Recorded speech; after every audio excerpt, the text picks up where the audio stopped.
కల్వకుంట్ల కవిత విడుదలకు బ్రేక్ పడబోతోందా? కవిత బెయిల్కి మరింత ఆలస్యం కాబోతోందా? అలాగే బీఆర్ఎస్ని భారతీయ జనతా పార్టీలో విలీనం చేసేటువంటి ప్రక్రియ ఆగిపోయిందా?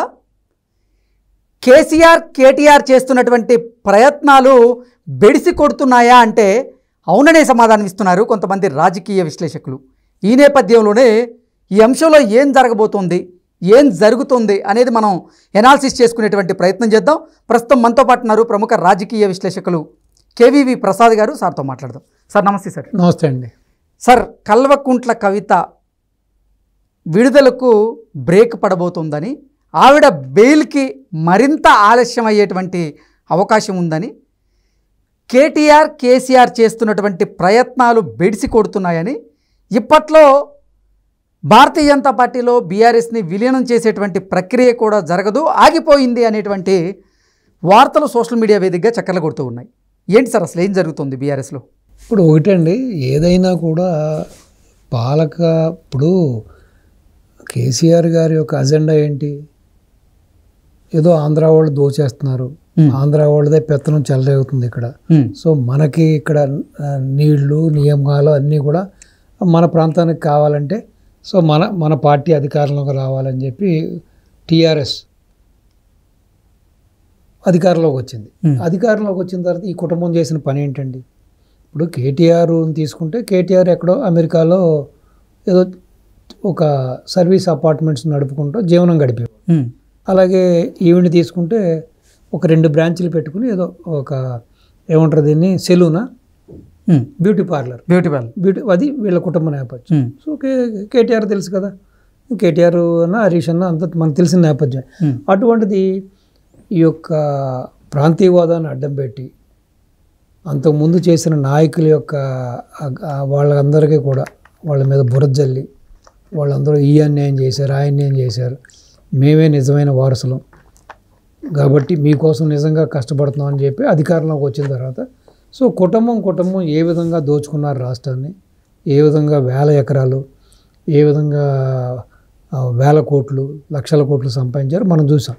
ఇప్పుడు ఏ ప్రాజెక్టులో చూసినా అవినీతి, అన్నీ కూడా వాల్యూస్ పెంచి అంచనాలు పెంచి సో ప్రతి దాంట్లో కూడా సంపాదించారు. సో అంతటితో ఆగకుండా కవిత గారు ఏం చేశారు? ఇప్పుడు మనిషికి కొంతవరకు లిమిట్స్ ఉంటాయండి. సో ఎప్పుడు కూడా ఆ లిమిట్స్ దాటినప్పుడే కష్టాలు కూడా మొదలవుతాయి. సో మరీ ఇప్పుడు ఒక స్త్రీగా సో వితిన్ లిమిట్స్లో తండ్రి గారి అధికారాన్ని అడ్డం పెట్టుకున్నావు, బాగానే సంపాదించుకున్నావు కదా నువ్వు, మళ్ళీ లిక్కర్లో వరకు వెళ్ళవలసిన పనే ఉంది.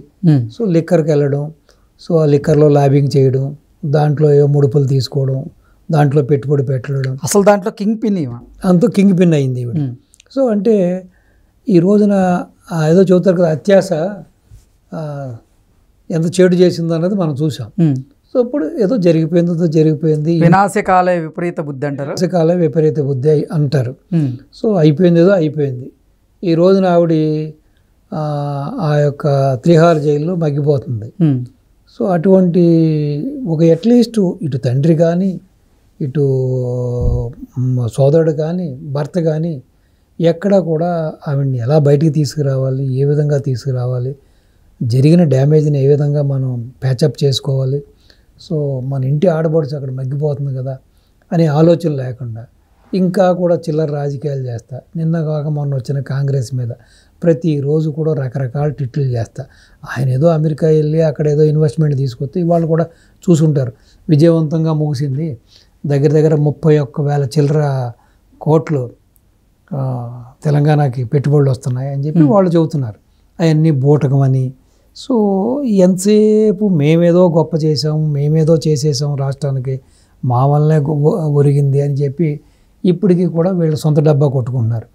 సో ఏదో ప్రయత్నాలు చేశారన్నారు, చివరికి అవసరమైతే వీళ్ళు చేసిన ఇక్కడ నీటిపారుదల రంగంలో కానీ వివిధ రంగాల్లో చేసిన అవినీతి గురించి, లేకపోతే ఇప్పుడు లిక్కర్ కేసు నుంచి బయటపడడం కోసం కుటుంబమే అవినీతిలో మునిగిపోయింది. సో బయటపడడం కోసం ఏదో అవసరమైతే బీఆర్ఎస్ను కూడా విలీనం చేయడానికి సిద్ధపడ్డారని, ఆ విధంగానే చర్యలు జరుగుతున్నాయని చెప్పి సో దాని గురించి హరీష్ అయినా కేటీఆర్ అయినా కేసీఆర్ అయినా ఢిల్లీ చుట్టూ చక్కర్లు కొడుతున్నారని చెప్పి అనేక ఊహాగానాలు, అనేక వార్తా కథనాలు కూడా వస్తున్నాయి. సో మళ్ళీ అదేదో బెడిసి కొట్టిందని, ఆ ప్రక్రియ గడ్డుపడిందని, సో ఇప్పుడు ఆలస్యం అవుతున్న దృష్ట్యా ఇటు బెయిల్ దొరకకుండా ఇంకా అది కొనసాగుతున్న దృష్ట్యా సో రకరకాల ఊహాగానాలు కలుగుతున్నాయి. సో ఏదేమైనా సరే అసలు కూతుర్ని ఏ విధంగా బయటకు తెచ్చుకుంటాన ఆలోచన ఎక్కడ ఆయన దగ్గర కనిపించట్లేదు. సో బహుశా దీని ద్వారా ఏదైనా రాజకీయ లబ్ధి పొందుదామని చూస్తున్నారా, లేకపోతే సానుభూతి ఏమైనా పెళ్లి బిగుతుందని చూస్తున్నారా? సో ఏదైనా సరే ఇంటి ఆడబడుచుని గాల్లో వదిలేసి తీహార్ జైల్లో వదిలేసి ఇక్కడ ఏదో వీళ్ళకి తగ్గట్టుగా వీళ్ళ చిల్లర రాజకీయాల్లో చిల్లర మాటలు మాట్లాడుకుంటున్నారు. సో చివరికి కవిత గారు ఎప్పుడు వస్తారు అన్నది అగమ్యగోచరంగా తయారైంది. ఓ పక్కన అక్కడ ఉన్న ఎవరైతే ఆప్లో ఉన్న నాయకులు ఎవరైతే సీఎం ఉన్నారో డిప్యూటీ సీఎం ఉన్నారో వాళ్ళకి ఏదో కాస్త ఊరట కలిగింది. కానీ ఇప్పట్లో ఊరట కలిగే సూచన కనపట్లేదు. సో కొంతమంది చెప్పేది ఏంటంటే, కొంతమంది నాయకులు చెప్పేది ఏంటంటే అంటే ఈవిడ ఇన్వాల్వ్మెంట్ ఈవిడ అయిన దాని ప్రకారం మినిమం 1 year అన్నా లోపల ఉంటుంది, మినిమం 11 నెలలు 1 year ఉంటుంది అంటున్నారు. మరి బహుశా మరి ఆ కాలం వరకు అక్కడే ఉంటారా, లేకపోతే మధ్యలో వస్తారా? ఈ మధ్య ఢిల్లీ ఉప ముఖ్యమంత్రి మనీష్ సిసోడియాకి ఈ మధ్య కాలంలో బెయిల్ వచ్చినటువంటి నేపథ్యంలోనే సుప్రీంకోర్టు ద్వారా కవిత కూడా త్వరలో బెయిల్ వచ్చే అవకాశం ఉంది అనేటువంటి వార్తలు నిన్న మొన్నటి వరకు చక్కర్లు కొట్టినప్పటికీ ఇప్పుడు బెయిల్ మరింత ఆలస్యం కాబోతుంది. ఆవిడ విడుదలకి బ్రేక్ పడింది. ఎందుకంటే దానికి కారణం బీఆర్ఎస్ని ఇంకా భారతీయ జనతా పార్టీలో విలీనం చేసేటువంటి ప్రక్రియ ప్రారంభం కాలేదు. కేటీఆర్ గారు కేసీఆర్ గారు ఎన్ని ప్రయత్నాలు చేస్తున్నా ఆ ప్రయత్నాలన్నీ కూడా బెడిసి కొడుతున్నాయి కవితను బయటికి తీసుకొచ్చేందుకు అంటూ రకరకాలుగా వార్తలు వస్తూ ఉన్నాయి. డెఫినెట్గా మీరు చెప్పినట్టుగానే దీంట్లో 2 కోణాలు ఉన్నాయని చెప్పి చాలామంది మాట్లాడుకోవడం జరుగుతుంది. కొంతమంది బీఆర్ఎస్ నాయకులు కూడా మాట్లాడుకుంటున్నారు, వెనకాల చెవులు కోరుకుంటున్నారు. ప్లస్ కొంతమంది రాజకీయ ప్రత్యర్థులు కూడా మాట్లాడుకున్నారు. ప్లస్ అలాగే అనేక కథనాలు కూడా మీకు చక్కర్లు కొడుతున్నాయి. దీంట్లో ఉన్న కోణాలు ఏంటంటే, ఒకటి ఆర్థిక కోణం, ఒకటి రాజకీయ కోణం.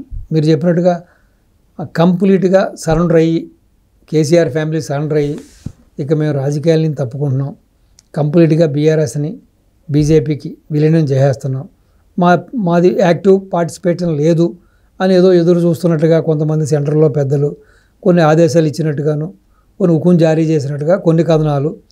రెండోది భారీ మొత్తంలో ఇదిగో మీరు ఈ యొక్క 10 ఏళ్లలో మీరు ఇన్ని లక్షల కోట్లు సంపాదించారు కాబట్టి సో ఇది ప్యాకేజ్ ఇస్తే మేము ఏదైనా సడలింపు చేస్తామని కొన్ని కథనాలు సో అవుతున్నాయి.